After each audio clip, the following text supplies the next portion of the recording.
Welcome to the SmartKeys podcast. Imagine you're launching this massive multi-channel marketing campaign on a Monday morning. Oh, yeah. High stakes right out of the gate. Right. You are just pouring tens of thousands of dollars into ad spend by the hour.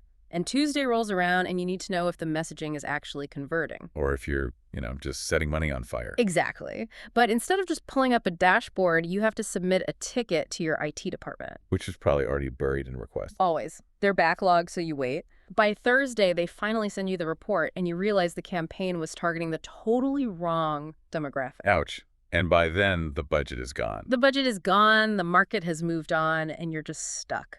And that's why we're doing this deep dive today. We are looking at this incredibly comprehensive piece by Felix Römer. Yeah, it's really a masterclass. It really is. It's focused entirely on data democratization and empowering teams with self-service analytics. Which is just a critical read for anyone operating in today's business landscape. Because that scenario you just described, Yeah. that isn't some wild exaggeration. I mean, it is the daily reality for organizations that are just trapped in these legacy setups. Right, where you have these massive bottlenecks. Exactly. You get a centralized technical team that basically holds all the cards. And it's not out of malice, right? It's just outdated infrastructure. It's just how it was built. So if you're listening to this, on your commute or sitting at your desk, think about your own workflow. Yeah, how many times have you been stuck waiting? Right. Think about the last time a project stalled because you were waiting on someone else to just pull a query or verify a metric for you. And we just accept it. We treat that waiting period like it's this unavoidable law of physics in the corporate world. But it's a massive loss of opportunity. I mean, in a fast market, an insight has a half-life. If you discover a supply chain hiccup the minute it You happens... have to actually do something about it. Yeah. You reroute the shipments. Exactly. But if you discover it a week later, you're just dealing with furious customers. Which is why this shift is so important. Yeah. You need insights the moment a problem appears, not, next week. It's kind of like the old way of handling this stuff is like waiting in a really long, slow line at a bank teller just to check your balance. Oh, that's a great analogy. Right. And data democratization is basically like giving every single employee a secure, personalized mobile banking app. Yeah, you're shifting from this centralized command economy to a distributed system. But that brings up a huge question. If we are handing everyone this powerful mobile banking app, how do we make sure they don't accidentally bankrupt the company? That is the big fear, right? Because giving thousands of people direct access feels like it could just lead to anarchy. Well, true democratization isn't just a free-for-all. Römer actually outlines 4 core pillars to make self-service safe and scalable. Okay, what are those? They are access, training, governance, and quality. Let's look at that first one, access. We are not talking about handing out master keys to the entire database. Right, that would be terrifying. Exactly. It's based on least privilege, role-based controls. So, meaning the system kind of adapts to the user. Like a regional sales manager logging in only sees the numbers for their specific territory. Precisely. The architecture physically prevents them from seeing, say, another region's numbers or, the HR payroll data. It's because their digital identity just doesn't have those permissions. Right. It's called row-level security. That leads right into the second pillar, which is training. You can't just drive a complex BI tool onto someone's desktop and say, good luck. Yeah, they'll just get frustrated. Right. So Römer emphasizes short, really targeted, role-specific learning modules. You build literacy around the specific metrics that actually matter to their day-to-day work. Okay, but I want to push back a little on the third pillar, governance, especially around the security aspect. So lay it on me. Well, a really common argument from executives is that opening up access, even with permissions, just creates a security nightmare. Like you're inviting shadow systems. Shadow IT, the classic executive fear. Yeah. Like employees downloading CSVs, tweaking formulas, and suddenly everyone is using totally conflicting numbers. I get that, but you have to look at why shadow systems happen in the first place. They don't sprout up because people have too much access. They don't? No, they pop up because people are frustrated by those bottlenecks we talked about. When IT takes a week to run a report, employees go rogue. Ah, right. They just export the file and email it to their personal laptop to hit a deadline. Exactly. True democratization actually fixes that. By giving them a really fast self-service platform, you keep them inside the secure environment. Oh, I see. You build a walled garden that's so incredibly efficient, they have literally zero incentive to climb the wall. Bingo. And you bake the governance right into that garden. Modern platforms use automated metadata catalogs. What does that actually look like in practice? Well, when information is ingested, machine learning algorithms scan it. If it sees something that looks like a social security number or a credit card, It flags it.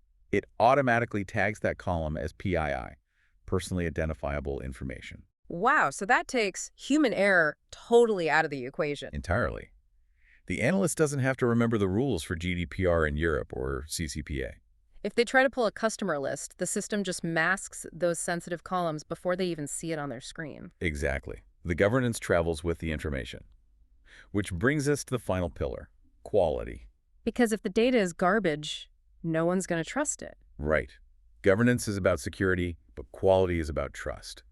You want to avoid what Römer calls a data swamp. A data swamp. That sounds messy. It is. It happens when you just dump unstructured information into a central repository without organizing it. And if they pull a report and see huge gaps or duplicates, they'll just abandon the tool and go right back to their rogue spreadsheets. To stop that, you use automated profiling. Algorithms analyze the data sets before they're published to the wider company. Just constantly checking for anomalies. Yeah, like a sudden spike in blank values or weird date formats, you catch the pollution before it flows downstream. Okay, so we've got machine learning, masking credit cards, algorithms profiling millions of rows. This requires some serious infrastructure. It definitely does. It's not running on some dusty server in a closet. Right. So let's shift to the architecture that actually makes this possible. The text synthesizes three main approaches, and they're pretty heavy industry terms. Yeah, the fabric, the mesh, and the lakehouse. Let's crack these open. What exactly is a data fabric doing? Think of the fabric as an intelligent, metadata-driven connectivity layer.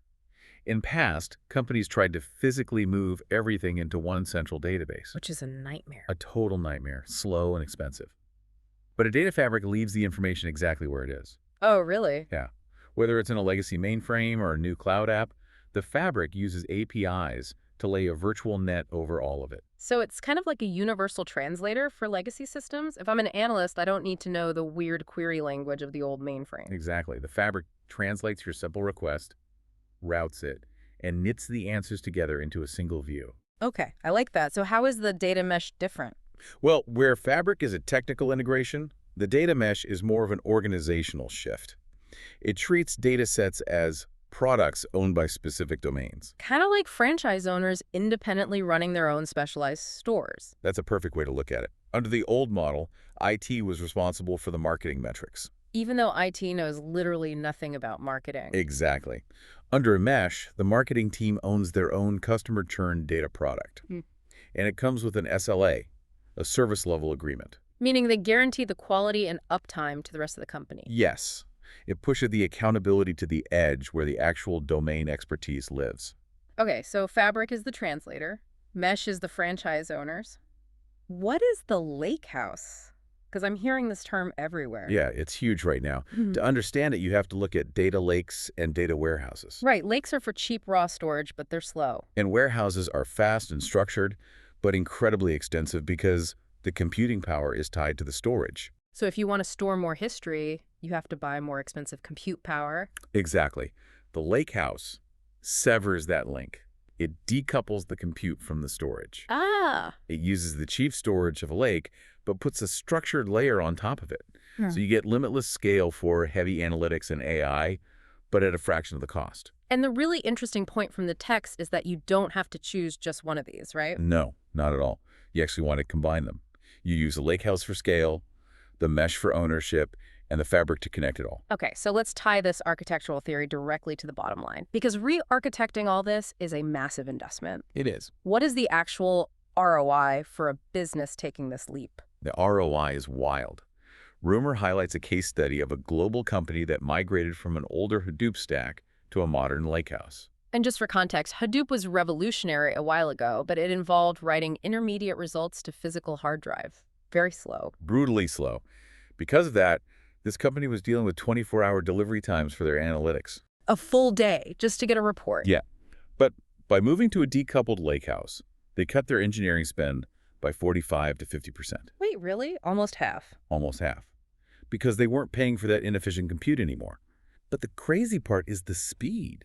They shrank delivery time from 24 hours down to under 10 minutes. From 24 hours to 10 minutes. That completely changes the metabolism of a business. It really does. I mean, think about your typical strategy meeting. When delivery takes a day, everyone pulls their metrics at different times. Right. Marketing pulls on Monday, sales on Tuesday. And by the Wednesday meeting, the numbers totally contradict each other. You spend the whole meeting just arguing over whose spreadsheet is right. Which paralyzes decision-making. But when it takes 10 minutes, everyone is looking at the exact same, near real-time numbers. You completely stop duplicated work. And it moves a team from constantly reacting to past failures to actually being proactive. You're adjusting mid-flight. Plus, it frees up the tech teams. You don't have highly paid engineers acting like glorified librarians anymore. They aren't just clearing out IT ticket backlogs all day. Exactly. They can focus on high-value innovation. Which is the perfect transition to the practical roadmap. How do you, as a listener, actually start implementing this on Monday morning? Well, Römer gives a really clear step-by-step playbook.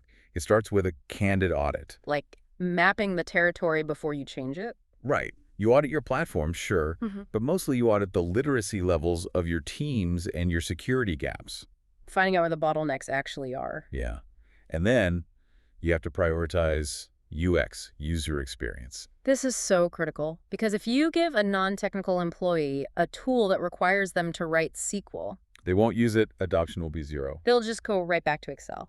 It has to be as easy as a smartphone app, right? Like Really? role-based interfaces where they can just jump in. Absolutely. And you don't do this all at once. You start with small pilots, maybe build one data product for the supply chain team. Measure it constantly, see what works, and then scale it. Now, there's one more crucial point from the text we have to hit, and it's looking toward the future. The AI connection. Oh, yeah. You cannot ignore this. Every company wants to run AI right now. Yeah. But the text makes it clear. You can't have a successful AI initiative without this democratization. No, you really can't. AI is totally dependent on clean, validated inputs. If you point an LLM at a data swamp, it's just going to hallucinate. It's going to make decisions based on outdated spreadsheets. Right. And Römer highlights this concept of visible lineage, which is a big part of MLOps. Visible lineage. It means you could trace a metric back through every change it went through, all the way to its source. So if an AI tells you to drop your product price by 15%, you can actually see exactly which historical logs fed that recommendation. Right. Because if you can't audit the AI's logic, you can't trust it. So clearing up these bottlenecks and democratizing everything is what actually frees up the technical teams to build those reliable AI pipelines. Yeah, it is the absolute prerequisite for the future of work. That is just fascinating. So I want to leave you with a final thought to mull over. We've talked a lot about the technical side. The architectures, the masking. Right, but think about the human impact. If you successfully democratize your systems and data becomes as easily accessible to your team as plugging into electricity. Just invisible and reliable. Exactly. When the friction drops to zero, the cost of curiosity drops to zero. What entirely new questions will your employees start asking that you haven't even thought of yet? That is where the real innovation happens. Absolutely. Well, thank you for tuning in to the SmartKeys podcast. We really encourage you to subscribe so you never miss a deep dive like this. Highly recommend it. And definitely go read Felix Römer's full comprehensive article to get the complete step-by-step roadmap for yourself. You can find the direct link right in the show notes. Until next time, keep asking those big questions.